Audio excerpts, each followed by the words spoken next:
my channel. Once again I'm here with a new topic, periodic trends in the physical properties. तो सबसे पहले जो property आज मैं डिस्कस करने जा रही हूँ वो है जी एटॉमिक साइज़। एटम को देखना और एटम का साइज़ मालूम करना बहुत मुश्किल है। कुछ टेक्निक्स हैं जिसको यूज़ करके एटॉमिक रेडियस और आयोनिक रेडियस इनको फाइंड आउट किया गया है। वो टेक्निक्स हमारे पास क्या है, स्पेक्ट्रोस्कोपिक टेक्निक्स और एक्सरे डिफ्रैक्शन। ठीक है, तो सबसे पहले चलें इसको डिफाइन करते हैं। An average distance between the centre of nucleus and the valence shell of an atom. एक एटम के वैलेंस शेल और न्यूक्लियस का जो सेंटर मतलब है उस सेंटर और वैलेंस शेल तक का जो डिस्टेंस है उसको हम कहते हैं एटॉमिक रेडियस। यानी मैं आपको यहाँ बताती हूँ, एक एटम को हम ड्रॉ करते हैं। इसका मेन पार्ट जो है वो हमारे पास सेंटर है जिसको हम न्यूक्लियस कहते हैं, और this one is outermost shell और the valence shell. The distance between the centre and valence shell, इसको हम कहते हैं जी, ये क्या है, ये एटॉमिक रेडियस है। एक डेफिनेशन इसकी ये हो गई।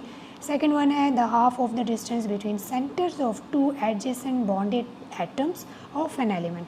एक एलिमेंट के दो एटम जब आपस में बॉन्ड बनाते हैं यानी कोवेलेंट बॉन्ड बनाते हैं तो उस बॉन्ड में क्या होता है कि दोनों एटम्स, जैसे कि यहाँ पे हम ड्रॉ करते हैं एक एटम एंड सेकेंड एटम, ठीक है, एक ही साइज़ के क्योंकि एक ही एलिमेंट के हैं, तो ये सेंटर हो गया और ये हमारे पास डिस्टेंस हो गया between the centres of two bonded atoms.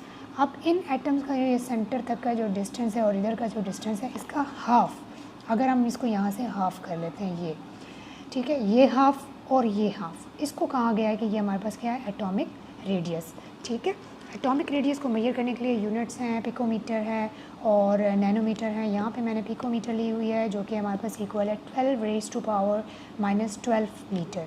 ठीक है, सोडियम का है 157 pm एंड फ्लोरीन का है हमारे पास 72 pm। अब हम देखते हैं trend of atomic radius in group and period. ठीक है, पीरियोडिक ट्रेंड को हम देखते हैं। सबसे पहले हम ग्रुप पे आते हैं। ग्रुप में जी हमारे पास क्या है, डाउन द ग्रुप हमारे पास क्या होता है और अक्रॉस द पीरियड हमारे पास क्या होता है। डाउन द ग्रुप क्या होता है कि जी इंक्रीज़ होता है हमारे पास atomic radius. This upward arrow will show that increase, okay, and the downward arrow is to show about the decrease of the property. ठीक है, अब एटॉमिक रेडियस जो हमारे पास इंक्रीज़ होता है एक ग्रुप में, जैसे जैसे हम ग्रुप में डाउन द ग्रुप आएंगे तो हमारे पास एटॉमिक रेडियस इंक्रीज़ होगा, एटॉमिक साइज़ इंक्रीज़ होगा। ये तो नॉर्मल सी बात है, हमने ये देखा हुआ है कि ये हमारे पास सोचें कि एक अच्छा, इसको हम देखते हैं पीरियोडिक टेबल में। पीरियोडिक टेबल में अगर हम देखें तो फर्स्ट ग्रुप जो है इसको देखें, यहाँ पे हमारे पास एटम का जो साइज़ है वो छोटा है। जैसे जैसे हम नीचे जाएंगे तो साइज़ ऑफ एटम इंक्रीज़ होता जाएगा। क्यों इंक्रीज़ होता जाएगा? क्योंकि हमारे पास क्या होता है, नंबर ऑफ़ शेल्स इंक्रीज़ हो रहा है। ठीक है, नंबर ऑफ़ शेल इंक्रीज़ हो रहा है तो जाहिर सी बात है साइज़ भी बढ़ रहा है। और दूसरी बात जो यहाँ पे है, जैसे जैसे साइज़ बढ़ रहा है तो जो न्यूक्लियस की फोर्स ऑफ अट्रैक्शन होती है for the outer most electrons और फॉर आउटर मोस्ट शेल वो कम होती जाती है। इस रीज़न से क्या होता है कि हमारे पास साइज़ ऑफ एटम जैसे जैसे हम नीचे जाएंगे वो बढ़ता जाएगा। एटॉमिक साइज़ हमारे पास या एटॉमिक रेडियस हमारे पास बढ़ेगा और न्यूक्लियर फोर्स जो है वो हमारे पास डाउन द ग्रुप कम होती जाती है। और इसके भी दो रीज़न्स हैं कि ये न्यूक्लियर फोर्स जो है वो कम क्यों होती है। एक तो है जी हमारे पास शील्डिंग इफेक्ट और the second one is the number of shell. जैसे जैसे हम नीचे जाते हैं तो हमारे पास नंबर ऑफ़ शेल इंक्रीज़ हो जाता है। नंबर ऑफ़ शेल जब इंक्रीज़ होता है तो इसका मतलब है कि आउटर मोस्ट जो बैलेंस शेल है उससे इनवर्ड जो है हमारे पास बहुत से शेल आ जाते हैं। ठीक है, जैसे कि ये देखें आप पीरियोडिक टेबल में दोबारा 7th पीरियड को अगर हम देखें तो ये जो है हमारे पास फ्रांसियम, ये फ्रांसियम जो है इसमें हमारे पास 7 शेल इन्वॉल्व हैं। इसके अगर हम कन्फिगरेशन करें, इसका हम स्ट्रक्चर ड्रा करें तो इसमें 7 शेल्स इन्वॉल्व हैं। अब ये जो रिमेनिंग 6 सेल्स जो हैं, इसके इनर शेल्स जो हैं, उन्होंने क्या किया हुआ है, इनर शेल्स ने क्या किया हुआ है, इस फ्रांसियम के आउटर मोस्ट शेल को प्रोटेक्ट किया हुआ है। उसके इलेक्ट्रॉन्स पर फोर्स ऑफ अट्रैक्शन से उनकी प्रोटेक्शन होती है। तो इस प्रोटेक्शन को यानी जो डाउनवर्ड हमारे पास इनर शेल्स जो हैं और इनर इलेक्ट्रॉन्स जो हैं उनकी वजह से क्या होता है कि आउटर मोस्ट शेल पे फोर्स ऑफ अट्रैक्शन कम होती है। न्यूक्लियर फोर्स कम होने की वजूहत हैं शील्डिंग इफेक्ट एंड शेल्स। ठीक, उम्मीद है इसकी समझ आ गई होगी आपको। अब हम आते हैं across the period. Across the period अगर हम देखते हैं एटॉमिक रेडियस तो वो हमारे पास डिक्रीज़ हो जाता है। और क्यों होता है डिक्रीज़? क्योंकि हमारे पास न्यूक्लियर फोर्स इंक्रीज़ होती है। जैसे जैसे हम पीरियड में जाते हैं gradual increase in the number of proton, atomic number ये नहीं आता है, और हमारे पास नंबर ऑफ़ इलेक्ट्रॉन भी बढ़ रहा है। जैसे जैसे एटम के इलेक्ट्रॉन बढ़ रहे हैं, प्रोटॉन बढ़ रहे हैं, तो वो फोर्स ऑफ अट्रैक्शन उन दोनों में ज़्यादा होती जाती है। जो जो हम पीरियड में लेफ़्ट टू राइट जाएंगे तो हमारे पास साइज़ छोटा होता जाएगा। ठीक है, नीचे आते हैं तो हमारे पास साइज़ बढ़ता जाता है, और अगर हम दाएं तरफ जाते हैं राइट साइड पे, तो हमारे पास क्या होता है, साइज़ हमारे पास कम होता जाता है। कम इस वजह से होता है कि जैसे जैसे नंबर ऑफ़ इलेक्ट्रॉन शेल में बढ़ रहे हैं, फोर्स ऑफ अट्रैक्शन बढ़ रही है, और हमारे पास एटम एक किस्म का कॉन्ट्रैक्ट हो रहा है, छोटा होता जाता है। ठीक है, अब बोरॉन का जो एटम है वो हमारे पास बड़ा होगा बनिस्बत कार्बन के, फिर इसी तरह कार्बन का बड़ा होगा बनिस्बत नाइट्रोजन के, इसी तरह फ्लोरीन को देखें तो वो सबसे छोटा होगा। ठीक है, क्यों छोटा होगा? क्योंकि उसमें फोर्स ऑफ अट्रैक्शन जो है ऑफ न्यूक्लियस वो बढ़ जाती है, न्यूक्लियर फोर्स यहाँ पे बहुत ज़्यादा बढ़ जाती है। तो ये है एक रीज़न हमारे पास अक्रॉस द पीरियड ये जो चेंज है ये हमारे पास 7 और 6 पीरियड जो कि लॉन्ग पीरियड है उसमें बहुत ज़्यादा है, और इसी वजह से उसको हम कहते हैं जो लेंथेनाइड्स हैं वहाँ पे हमारे पास ये शील्डिंग इफेक्ट कम होता है डी और एफ ऑर्बिटल्स का, तो इस वजह से उसको हम कहते हैं लेंथेनाइड कॉन्ट्रैक्शन। ठीक है, तो ये था हमारे पास एटॉमिक रेडियस इसमें ठीक है, पीरियोडिक ट्रेंड हमने एटॉमिक रेडियस का देखा, down the group and across the period. अब हम आते हैं जी, इसी को मैं आपको एक टेबल में भी शो करती हूँ कि किस तरह से ये हमारे पास वेरी करते हैं, जो डिस्टेंसेस हैं, जो रेडियस हैं हमारे पास एलिमेंट्स के, कुछ एलिमेंट्स का मैं आपको ग्रुप में दिखाती हूँ। तो ये आप देखें,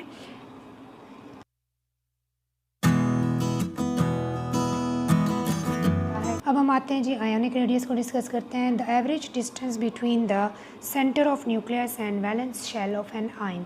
इसी तरह से जैसे हमने एटम को डिस्कस किया, तो आयन का भी ऐसे ही है कि एक आयन जब बनता है जब उसमें से हमारे पास इलेक्ट्रॉन रिमूव होता है या इलेक्ट्रॉन ऐड होता है। ठीक है, ऐड होता है तो हमारे पास नेगेटिव आयन, और जब रिमूव होता है हमारे पास पॉजिटिव आयन बनता है। अब उस पॉजिटिव आयन का वैलेंस शेल से लेकर हमारे पास जो सेंटर है वहाँ तक का जो डिस्टेंस है उसको हम सेम इसी तरह से जैसे हमने एटम को डिस्कस किया था वैसे ही हमारे पास वैलेंस शेल और सेंटर का डिस्टेंस जो है वो हमारे पास आयोनिक रेडियस आएगा।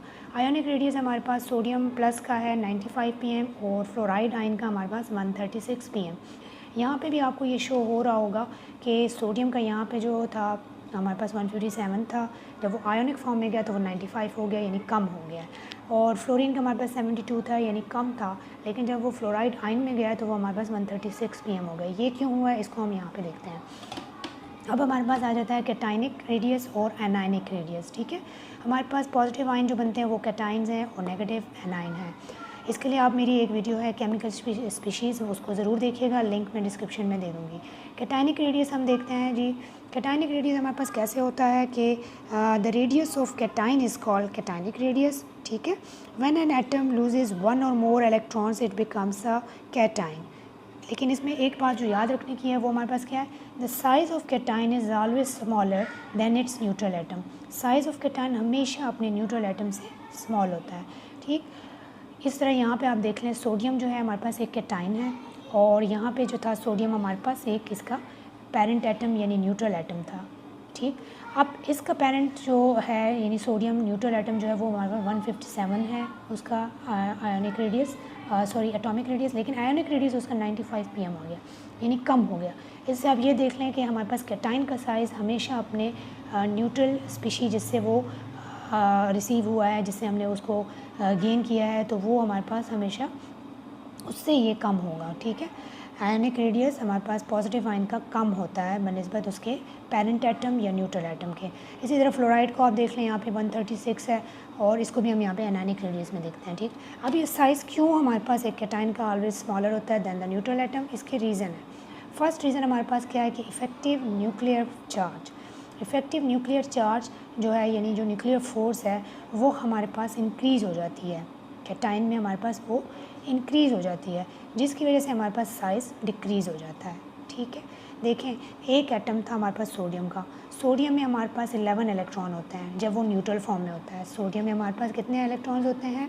11 होते हैं।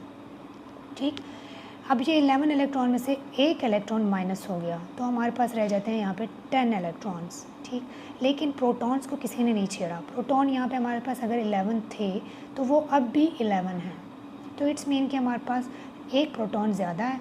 इट्स मीन कि पॉजिटिव चार्ज जो हमारे पास है यानी न्यूक्लियर चार्ज जो है, न्यूक्लियस की जो अट्रैक्शन है वो ज़्यादा है। ठीक, जब न्यूक्लियस की अट्रैक्शन ज़्यादा हो जाएगी तो इससे क्या होगा, इसका साइज़ छोटा हो जाएगा। ठीक, पहले 11 था, एटॉमिक नंबर हमारे पास 11 ही था, लेकिन जैसे वो आयन बना तो हमारे पास नंबर ऑफ़ इलेक्ट्रॉन जो रिमेनिंग है वो 10 है। अब 10 इलेक्ट्रॉन्स को 11 प्रोटॉन अट्रैक्ट कर रहे हैं, तो इट्स मीन कि 11 ज़्यादा है, तो फोर्स ऑफ अट्रैक्शन यहाँ पे ज़्यादा हो गई, तो साइज़ हमारे पास छोटा हो गया। एक रीज़न हमारे पास ये है इसका। अब हम आते हैं जी इसी तरह से अनायनिक रेडियस को हम डिस्कस करते हैं। एनाइन जो होता है वो भी हमारे पास किस तरह बनता है। The radius of anion is called anionic radius when an atom gains one और मोर इलेक्ट्रॉन्स, तो एनाइन जो है वो हमारे पास फॉर्म होता है, ठीक है। अच्छा, अब एनाइनिक रेडियस जो है उसमें हमारे पास ये चीज़ आप याद रखिए, the size of anion is larger than it's neutral atom. हमेशा एनाइन का जो साइज़ होता है वो लार्जर होता है दैन न्यूट्रल एटम जो है। इसके लिए आप एक एग्जांपल देखें, फ्लोराइड आयन जो है वो 136 है, लेकिन फ्लोरीन का जो हमारे पास है वो 72 pm है, यानी पेरेंट एटम जो है वो 72 pm उसका हमारे पास रेडियस है। जब वो आयन बना तो वो 136 यानी ज़्यादा हो गया। अब उसके ज़्यादा होने का जो है वो भी एक रीज़न है जो कि है रिपल्शन बिटवीन द इलेक्ट्रॉन्स, ठीक है। एक एनाइन जो बनता है तो इलेक्ट्रॉन गेन होते हैं, ठीक है। अब ऑलरेडी जो एक एटम में इलेक्ट्रॉन्स है वो उनका अपना एक बैलेंस बना हुआ है, न्यूक्लियस के साथ एक फोर्स उनकी अपनी ऑलरेडी है। जब न्यू एंट्री होती है इलेक्ट्रॉन्स की, तो क्या होता है, जो इलेक्ट्रॉन नेगेटिव हैं वो आपस में रिपल्शन करते हैं। उस रिपल्शन से क्या होता है कि हमारे पास रिपल्शन बिटवीन इलेक्ट्रॉन इंक्रीज़ होती है, जिसकी वजह से हमारे पास एनाइनिक साइज़ भी इंक्रीज़ हो जाता है। कैसे इंक्रीज़ होता है, शेल जो है वो एक्सपेंड करता है, जिसकी वजह से हमारे पास साइज़ इंक्रीज़ हो जाता है। तो ये दो चीज़ें इसमें बहुत ज़्यादा इंपॉर्टेंट है। ये क्वेश्चंस आते हैं, आपको एक सीरीज़ दी जाती है कि ये हमारे पास इलेक्ट्रॉन्स एटम्स की एक आयन्स की एक सीरीज़ है। आप बताएं कि सीरीज़ में कौन सा आयन जो है वो स्मॉलर है, कौन सा आयन जो है वो लार्जर है। ये क्वेश्चन मैं आपको एंड में दूंगी, तो आप उसको सॉल्व कीजिएगा, कमेंट में मुझे ज़रूर उसका आंसर बताइएगा, ठीक है।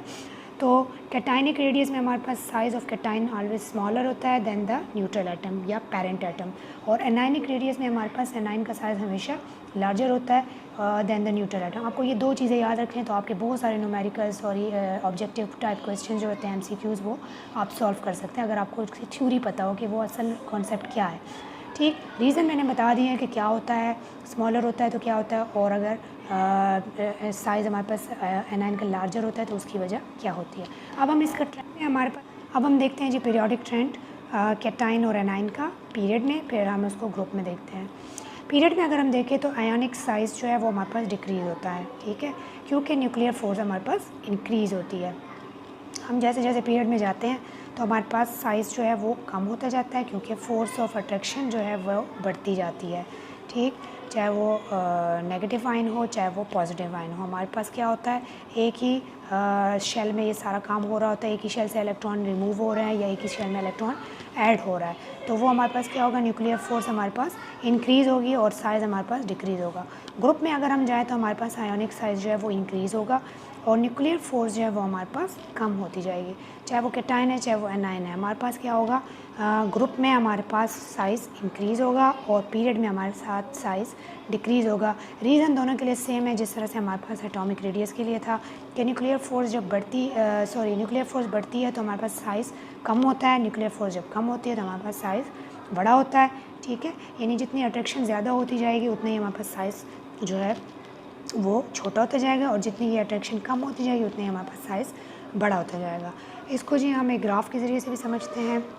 यहाँ पे हमारे पास ग्रुप है जी अल्कली मेटल्स का, तो डाउन द ग्रुप जैसे हम जाते हैं तो हमारे पास कैटाइन का रेडियस भी इंक्रीज़ होता है। लेकिन यहाँ पे ये चीज़ मैंने पहले भी लेक्चर में बता दी है कि कैटाइन का जो साइज़ होता है वो हमारे पास न्यूट्रल एटम से छोटा होता है। जैसे यहाँ पे पोटाशियम के साथ मैंने एरो से शो किया हुआ है आपको, पोटाशियम का पेरेंट एटम कितना है और किस लेवल पर है, और पोटाशियम आयन हमारे पास उससे डाउन है, तो इसका मतलब है कि कैटाइन का साइज़ हमेशा छोटा होता है।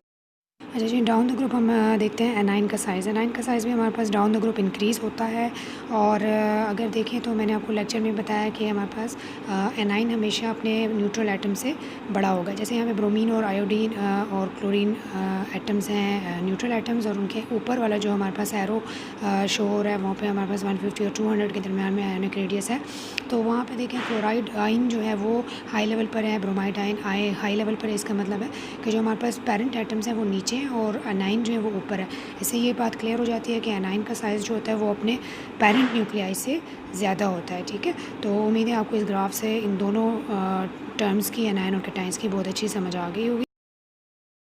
इस वजह से अच्छा जी, अब मैं आपको कुछ बताती हूँ आइसो इलेक्ट्रॉनिक कैटाइन के बारे में और आइसो इलेक्ट्रॉनिक एनाइन के बारे में, ठीक है। आइसो इलेक्ट्रॉनिक कैटाइन जो है वो हमारे पास कैसे होते हैं, जिनमें हमारे पास नंबर ऑफ़ इलेक्ट्रॉन इक्वल होता है कुछ डिफरेंट एलिमेंट्स के आइंस का। जैसे यहाँ पे मेंशन है सोडियम, मैग्नीशियम और एल्युमिनियम। इन तीनों का एटॉमिक नंबर चेंज है 11, 12, 13। दोनों में से इन तीनों में से जब इलेक्ट्रॉन्स रिमूव हुए हैं तो ये 11 की बजाय इसमें 10 इलेक्ट्रॉन रह गए, इसमें हमारे पास 12 के बजाय 10 और इसमें हमारे पास 13 के बजाय 10 रह गए। यानी 10, 10, 10 हमारे पास रिमेनिंग इलेक्ट्रॉन्स है after formation of the cation. तो इस वजह से इनको हम कहते हैं, इस same number of electrons, remaining same number of electrons की वजह से इसको क्या कहते हैं, आइसो इलेक्ट्रॉनिक कैटाइन। अब आप यहाँ देखें कि एक पीरियड में हमारे पास आयोनिक रेडियस जो होता है वो डिक्रीज़ होता है क्योंकि न्यूक्लियर फोर्स हमारे पास ज़्यादा होती है। तो इस तरह की स्पीशीज़ जो है जैसे आइसो इलेक्ट्रॉनिक कैटाइन, इसमें अगर हम न्यूक्लियर चार्ज के साथ इसको हम समझें तो हमें इसके साइज़ का ज़्यादा आइडिया होगा कि किसका साइज़ कितना बड़ा है और छोटा है। न्यूक्लियर चार्ज जितना ज़्यादा होगा हमारे पास साइज़ उतना कम होगा क्योंकि इनका हमारे पास इन्वर्स रिलेशन है। न्यूक्लियर चार्ज और रेडियस का हमारे पास इन्वर्स रिलेशन है। अगर न्यूक्लियर चार्ज ज़्यादा होगा तो साइज़ हमारे पास, रेडियस हमारे पास कम होगा। जैसे कि आप यहाँ देख सकते हैं प्लस है, यहाँ पे +2 है, यहाँ पे +3 है, तो इसका मतलब है +3 हमारे पास ज़्यादा न्यूक्लियर चार्ज है क्योंकि यहाँ पे प्रोटॉन 13 ही है, सिर्फ इलेक्ट्रॉन हमारे पास 10 रह गए हैं, लेकिन प्रोटॉन यहाँ पे हमारे पास 13 है क्योंकि 3 इलेक्ट्रॉन्स यहाँ से रिमूव हुए हैं, बल्कि यानी इलेक्ट्रॉन रिमूव हुए हैं लेकिन प्रोटॉन नहीं हुए। इस वजह से यहाँ पे जो चार्ज ऑफ न्यूक्लियस है वो हमारे पास ज़्यादा है, तो इसका साइज़ छोटा है। इन्वर्स रिलेशन से आपको ये याद रह जाएगा, ठीक है। इसी तरह आइसो इलेक्ट्रॉनिक एनाइन हमारे पास क्या होता है, वो एनाइन जिसमें हमारे पास इसी तरह से रिमेनिंग जो इलेक्ट्रॉन्स होते हैं या जो एडिशन के बाद जो इलेक्ट्रॉन नंबर होता है वो हमारे पास सेम हो जाता है कुछ एलिमेंट्स का, तो उसको हम कहते हैं आइसो इलेक्ट्रॉनिक एनाइन। जैसे कि यहाँ पे मेंशन है कि फॉस्फाइड आयन है, सल्फाइड आयन है और क्लोराइड आयन है।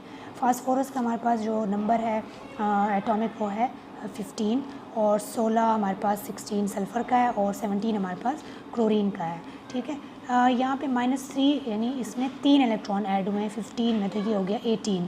इसी तरह हमारे पास सल्फ़र में 16 इलेक्ट्रॉन है, जब इसमें 2 मज़ीद ऐड हुए तो वो हो गया 18।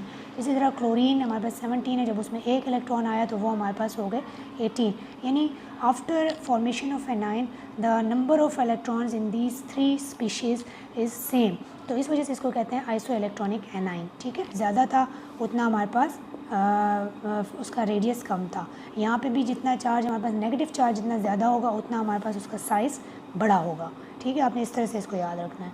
वहाँ पे हमारे पास इन्वर्स रिलेशन था, यहाँ पे हम किस तरह से इसको याद रखेंगे कि हमारे पास जितने हमारे पास माइनस चार्ज ज़्यादा होता जाता है उतना ही हमारे पास उसका साइज़ बड़ा होगा, और वहाँ पे हमारे पास जितना पॉजिटिव चार्ज ज़्यादा हो रहा था उतना ही साइज़ छोटा हो रहा था, ठीक। रीज़न उसकी यही है कि वहाँ पे हमारे पास न्यूक्लियर फोर्स ज़्यादा हो रही थी और यहाँ पे हमारे पास रिपल्शन ऑफ इलेक्ट्रॉन ज़्यादा होती है। जब रिपल्शन 3 इलेक्ट्रॉन ऐड होंगे तो रिपल्शन ज़्यादा है, 2 हो रहे हैं तो उससे थोड़ी कम है, 1 इलेक्ट्रॉन ऐड हो रहा है तो उससे की और भी कम रिपल्शन है। तो इसका मतलब है जब रिपल्शन ऑफ इलेक्ट्रॉन्स जहाँ पे बहुत कम होगी वहाँ पे हमारे पास साइज़ बहुत कम इंक्रीज़ होगा, मतलब ठीक रहेगा। फिर हमारे पास यहाँ पे रिपल्शन ज़्यादा है तो साइज़ कुछ बढ़ गया, फिर यहाँ पे मज़ीद रिपल्शन है क्योंकि 3 इलेक्ट्रॉन्स ऐड हो रहे हैं तो यहाँ पे हमारे पास साइज़ उन दोनों से बड़ा है, ठीक है। अब इन तीनों में अगर हम देखें तो हमारे पास एल्युमिनियम का साइज़ सबसे छोटा था, और यहाँ पे अगर हम देखें तो हमारे पास सबसे छोटा साइज़ जो है वो क्लोरीन का है और सबसे बड़ा हमारे पास साइज़ जो होगा वो फॉस्फाइड आयन का होगा, ठीक है। ये हमारे पास पीरियड में एक था इनका, हमारे पास आइसो इलेक्ट्रॉनिक स्पीशीज़ का पीरियड में हमारे पास प्रॉपर्टीज़ का वेरी होना था कि ये पीरियड में डाउनवर्ड लेफ़्ट टू राइट कैसे होता है। लेफ़्ट टू राइट हमारे पास आयोनिक रेडियस पीरियड में आइसो इलेक्ट्रॉनिक कैटाइन का क्या होता है, डिक्रीज़ होता है, और एनाइन का क्या होता है, इनों का डिक्रीज़ होता है। डिक्रीज़ होने की वजह यहाँ पे न्यूक्लियर फोर्स ज़्यादा होना है और यहाँ पे repulsion of electrons in valence shell जो है वो ज़्यादा हो रही है। अच्छा, डाउन द ग्रुप अगर हम देखें तो आयोनिक रेडियस हमारे पास इंक्रीज़ होता है क्योंकि नंबर ऑफ़ शेल्स हमारे पास इंक्रीज़ होता है और न्यूक्लियर फोर्स हमारे पास कम होती है। वही ट्रेंड्स उसी तरह से चल रहे हैं जिस तरह से हमारे पास एटॉमिक रेडियस में था, आयोनिक रेडियस में भी वैसे ही है, ठीक है। कि रीज़न सिर्फ दिए गए हैं, कुछ आपने याद रखना है कि भाई किस तरह से एक पीरियड में हमारे पास आइसो इलेक्ट्रॉनिक कैटाइन वेरी करते हैं प्रॉपर्टीज़, उनका साइज़, और किस तरह से एनाइन का वेरी करता है, और डाउन द ग्रुप हमारे पास आयोनिक रेडियस इंक्रीज़ होता है, ठीक। तो ये था हमारे पास थोड़ा बहुत about the atomic size of elements in periodic table.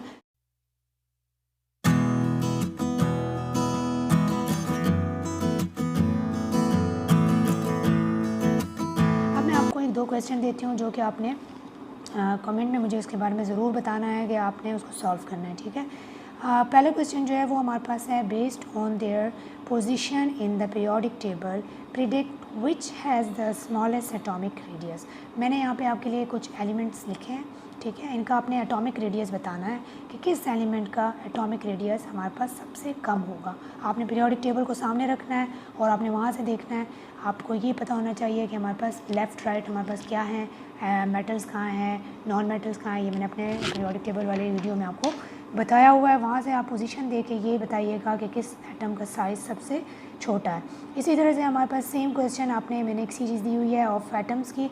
आपने इन एलिमेंट्स के एटम्स में बताना है कि सबसे लार्जेस्ट एटॉमिक रेडियस कौन से एलिमेंट का है, ठीक है। पहले में आपने बताना है स्मॉलेस्ट किस में है, और सेकंड में आपने मुझे बताना है कि लार्जेस्ट हमारे पास किस में है, ठीक है। तो ये था जी आज का मेरा lecture about the atomic size. उम्मीद है आपको इसकी समझ आ गई होगी, और कोई कन्फ्यूजन, कोई क्वेश्चन हो आपका तो काइंडली वो कमेंट कीजिएगा। इंशाल्लाह उसमें हम इसको डिस्कस करेंगे। तो जो भी इस चैनल को देख रहे हैं, इस वीडियो को देख रहे हैं, तो आपसे रिक्वेस्ट है कि चैनल को आप लाइक करें, यानी वीडियो को लाइक करें, चैनल को सब्सक्राइब करें और वीडियो को आगे भी शेयर करें ताकि ये फ़ायदा हो स्टूडेंट्स को भी और हमारे चैनल को भी। तो फिर मिलते हैं नेक्स्ट वीडियो के साथ। अल्लाह हाफ़िज़।